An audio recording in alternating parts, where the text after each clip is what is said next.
Hello and welcome into another edition of Cooling Down on the Birds Broadcast Network. I'm your host, Sammy Miller, alongside your broadcasters, Ian Nicholas and Dylan Pescatore. And the Birds are rolling right now. The Firebirds got it done 5-3 over the Bourne Braves in a very tight battle.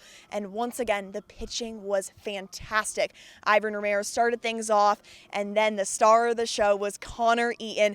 5 innings, 6 Ks. He told me after that he didn't think he was going to go in for the ninth, but Kelly Nicholson looked at him and said, "This is your game. You're going to close it out." What'd you see from those two tonight? Well, it was incredible. It's 2 straight games that the Firebirds have only had to use 2 pitchers, so great for the bullpen, great for the rest. Ivan Romero was really good. He was very solid. I think that's the word that I'd use to describe his outings through 4 innings. 4 innings against Harwich last time, 4 innings tonight. Connor Eaton came in, and he and I were looking at each other. Oh, the matchup game, maybe one batter, 1 inning. Oh, he won't come out for this. Oh, he's out for the second. We played that game through the final 5 innings. He came out, 89 pitches from Connor Eaton. He only pitched 2 innings max in his appearances so far this summer. Came in, showed that long relief. He did start at George Mason this spring. So he came in and, like you said, star of the show. He was incredible. Fastball up, slider away to lefties, inside to righties. He was working it, and I think the word that really encapsulates his performance was battle. He had a lot of long at-bats that he won against the Bourne hitters. This is definitely going to help his confidence moving forward. Another player that was a big standout was Brandon Stallman, one of the Firebirds' newer players. He had 2 runs. Ian, what'd you like from him today? Oh, I just liked that he was unselfish. I mean, he had 3 hits tonight. He was getting everything that he wanted, just making good contact, especially his first 2 hits, just battling early on and he at bat, going at pitchers. But he also laid down a sac bunt. I mean, he is bought into everything that Kelly Nicholson and his crew is preaching.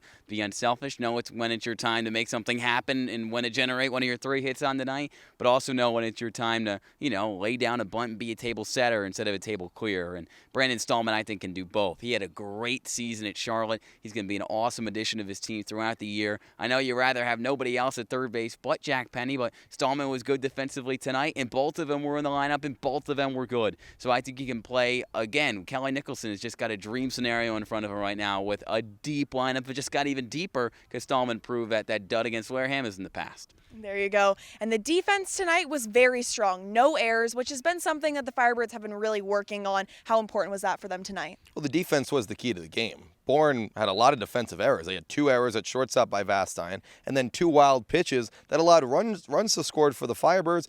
Orleans was very clean on defense. They made the routine plays, and then they even made the special plays. Fenwick Trimble in the 9th inning, all the way back to the wall in left field, and Colin Tuft in right field made another really good play. He's turned into a really good defensive player for this Orleans team.